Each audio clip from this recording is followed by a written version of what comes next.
이섭입니다. 오늘은 시 두 편을 좀 다루도록 하겠습니다. 교과서에서는 다루고 있지 않지만, 어, 교과서 이 마지막 부분에 어, 이제 읽어보면 좋을 시라고 해서 이제 나와 있는 것들입니다.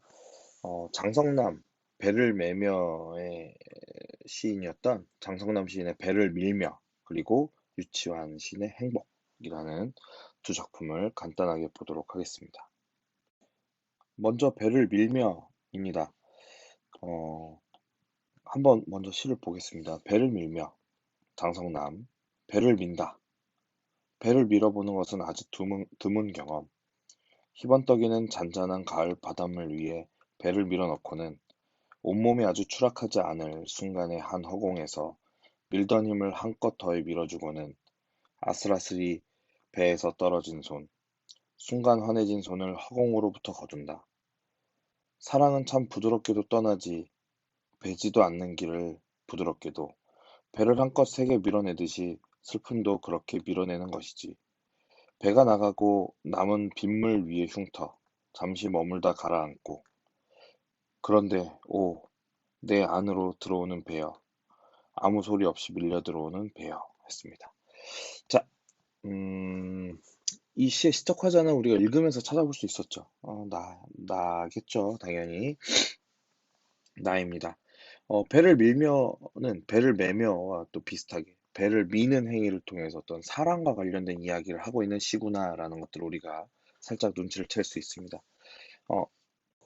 어, 그러니까 이 배를 미는 행위가 이제 과연 뭐냐? 배를 매는 행위는 어떤 행위였어? 배를 매는 행위는 사랑이 다가오는 행위였죠. 배를 미는 행위는 그러면 사랑을 떠나보내는 행위일 가능성이 높겠죠. 그런 어느 정도의 생각을 하고 우리 같이 한번 보도록 하겠습니다. 배를 민다. 어, 누가 일단 미는지 모르겠습니다. 굉장히 이제 좀, 이렇게, 뭐랄까, 이렇게 좀 시에 집중하게 만드는 그런 효과가 있죠. 배를 민다. 배를 밀어보는 것은 아주 드문 경험. 배를 밀어보는 경험은 또 드문 경험일 수 있죠. 희번떡이는 잔잔한 가을 바닷물 위에, 가을 바닷물 위에 이렇게 반짝반짝하는 얘기하는 겁니다. 배를 밀어넣고는 그 바다에 배를 밀어버린 거죠. 이제 이 바다로 배를 떠나보내는 행위라고 할 수 있겠습니다. 온몸이 아주 추락하지 않을 순간의 한 허공에서 온몸이 이렇게 추락한다는 얘기는 배를 밀다가 물에 빠질 수 있죠. 그 얘기 하는 거야. 온몸이 아주 추락하지 않을 순간에 한 허공에서 밀던 힘을 한껏 더해 밀어주고는 그러니까 온 힘을 다해 미는 거죠. 빠지지 않을 순간에 다시 한번 힘껏 밀어주는 행위인 거죠. 아슬아슬이 배에서 떨어진 손, 순간 환해진 손을 허공으로부터 거둔다 했습니다. 어떻게 보면 1년은 그냥 뭐에 대한 이야기야? 배를 밀어내는 이야기야. 어떤 그런 모습을 이야기하고 있는 거죠. 배를 밀어내는 모습. 정말 이렇게 배를 밀는 행위 자체는 되게 드문 경험인데 바닷물 위에 배를 휙 밀 때 추락하지 않을 만큼에서 최선을 다해서 확 밀었어. 그렇죠? 그런 내용입니다. 그런데 또 이 이연에서 사랑은 했습니다. 사랑은 참 부드럽게도 떠나지 배지도 않는 길을 부드럽게도 했습니다. 어, 그러니까는 지금 우리가 이제 생각해야 되는 거는 배가 물 위를 이렇게 떠나가겠죠. 배가 물 위를 떠가는 모습이 어떻겠어? 좀 부드럽은 모습이겠지, 그치? 근데 그게 뭐랑 같다는 거야? 사랑이랑 같다는 얘기야. 그럼 결국은 1년도 뭐와 관련된 얘기일까요? 사랑과 관련된 얘기인 거야. 그럼 배를 밀어보낸다는 건 배를 매며에서는 배를 매는 행위가 어떤 행위였어? 사랑하는 행위였어. 사랑에 빠지는 행위. 근데 배를 밀면은 사랑을 떠나보내는 행위겠죠. 아, 그럼 이 시의 내용은 뭐겠습니까? 이별과 관련된 내용이구나라는 것을 우리가 이야기할 수 있겠습니다. 이별. 자, 그러면 어, 우리가 중간중간 이제 이해할 만한 부분들이 있겠습니다. 그러니까 온몸이 아주 추락하지 않을 만큼, 그러니까 배를 밀다가 물에 완전히 빠지지 않을 만큼, 그러니까 이별을 하다가 어떤 상황이겠어? 이별을 최선을 다해서 하는 모습인 거죠. 온 힘을 다해서 어떤 사랑했던 사람을 떠나보내는 모습. 그런데 어떠냐면 아슬아슬이 배에서 떨어진 손, 이별한 거죠. 순간 환해진 손이라고 했습니다. 이거는 어떻게 보면 이별을 하고 이별을 통해서 어떻게 된 거냐면 순간적으로 홀가분해진 거를 얘기할 수 있겠죠. 홀가분해진 거. 허공으로부터 거둔다. 근데 이 손을 순간 홀가분해진 손을 어떻게 하냐면 허공으로부터 거둡니다. 거둔다는 얘기는 결국은 미련을 안 가지려는 행위인 거죠. 미련을 다시 붙잡으려고 하지 않는 거야. 그러니까 미련 가지지 않으려고 하는 모습이다. 할 수 있겠죠. 사랑은 참 부드럽게도 떠나지. 배지도 않는 길을 부드럽게도. 그쵸? 음. 배를 한껏 세게 밀어내듯이 슬픔도 그렇게 밀어내는 것이지. 슬픔. 뭐 때문에? 이별 때문에 생기는 슬픔이겠죠. 그 슬픔도 역시 어떤 거야? 이 이별의 슬픔을 떨쳐내는 것은 마치 뭐와 같은 거야? 어, 배를 떠나보낼 때 그렇게 밀어내는 것과 동일하다는 거죠. 그치? 그러니까 이별의 슬픔을 떨쳐내는 것도 그 배를 떠나보낼 때 힘을 쏟는 것과 같이 그런 것이다. 어, 배가 나가고 남은 빗물 위에 흉터. 아, 그런데 배가 있던 자리에 배가 없어지고 이제 그 빗물 위에 뭐만 남았냐면 흉터가 남았어요. 흉터. 이건 뭘로 인해서?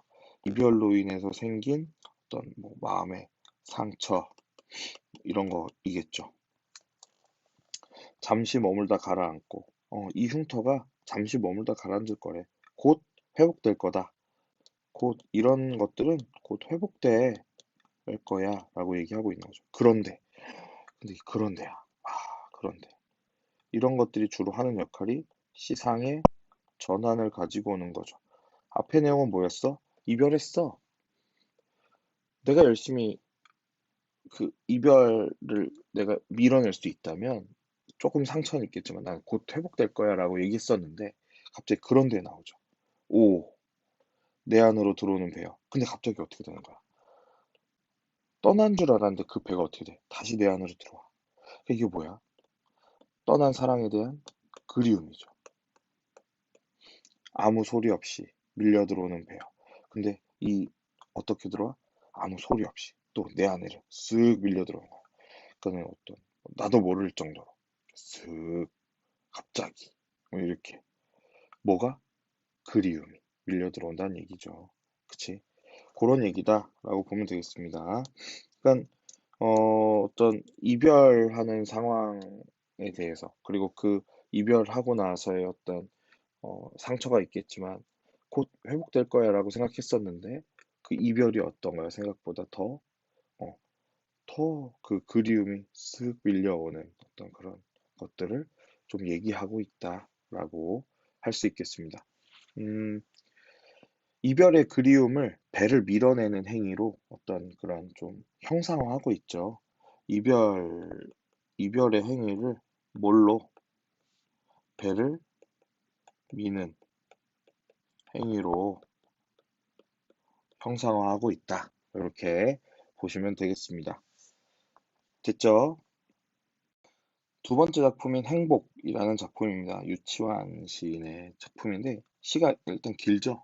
길면 여러분 좀 이해하기 쉽습니다. 그냥 어떻게 보면 이야기 같이 쭉 써놓은 거니까 여러분 한번 보겠습니다.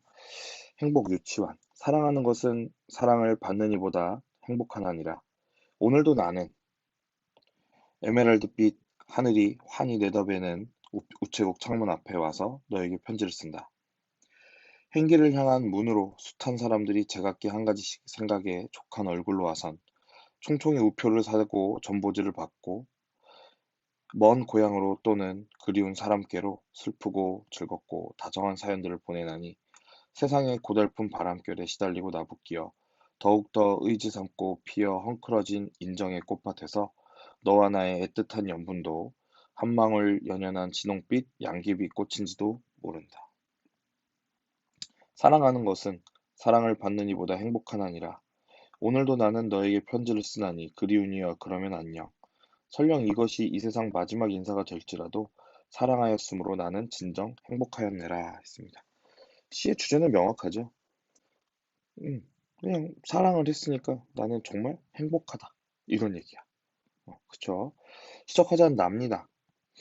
그리고 뭐 하냐면 편지를 쓰고 있어. 시적화자는 편지를 쓰고 있습니다. 누구한테? 사랑하는 사람한테, 그리운 사람한테 편지를 쓰고 있구나. 라는 내용을 알 수 있겠습니다.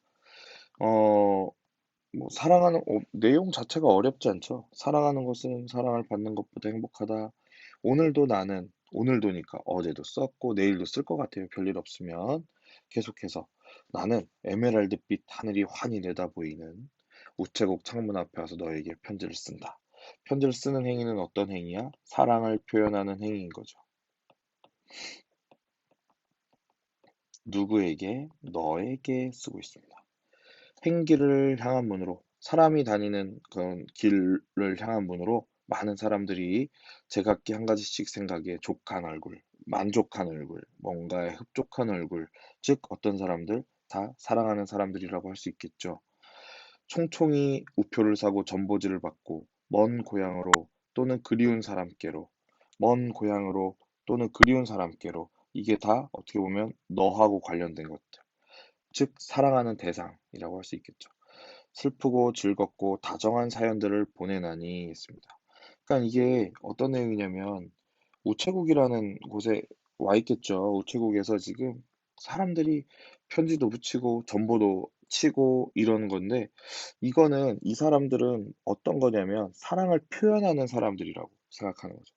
사랑을 하는 쪽의 사람들, 그리운 사람들에게 또는 그리운 무언가에게 그렇게 사랑을 표현하는 것이다 라고 얘기하고 있는 거죠. 세상의 고달픈 바람결에 근데 세상은 좀 고달프긴 해. 시달리고 나부끼어 더욱더 의지 삼고 피어 흥크러진 인정의 꽃밭에서 너와 나의 애틋한 연분도 한 방울 연연한 진홍빛 양귀비 꽃인지도 모른다. 한 방울의 연연한 뭐 그게 뭐 좀 애틋한 진홍빛 붉은색이죠. 붉은 건데 진한 붉은색이죠. 양귀비꽃인지도 모른다. 이 양귀비꽃이 여기에서는 어떤 뭐랄까 좀 어, 또 진홍빛이잖아. 이게 어떤 진한 사랑, 굉장히 깊은 사랑을 얘기하는 거죠. 이것을 상징하는 것이다. 이렇게 보시면 되겠고요. 사랑하는 것은 사랑받는 이보다 행복하느니라. 어, 1년의 시작 두 주라고 동일합니다. 그쵸. 거의 마지막 부분인데, 요거, 수미상관 봐도 문제 없을 것 같습니다. 음. 근데 약간 동일하진 않지. 왜냐면 그 밑에가 좀 다르잖아. 요 밑에 부분이 다르잖아. 그쵸.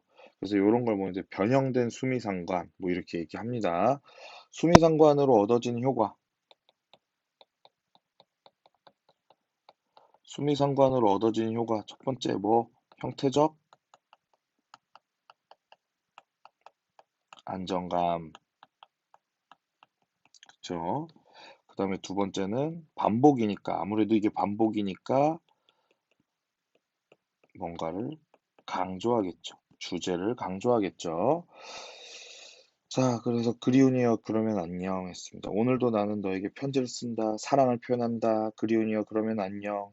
설령 이것이 이 세상 마지막 인사가 될지라도 나는 사랑하였으니까 나는 진정 행복하였다. 즉, 행복은 뭐다? 사랑하는 것이다. 사랑을 받는 것보다 사랑하는 것이 더 행복한 일이다. 이런 얘기를 하고 있습니다. 어려운 내용은 아니었습니다. 그쵸?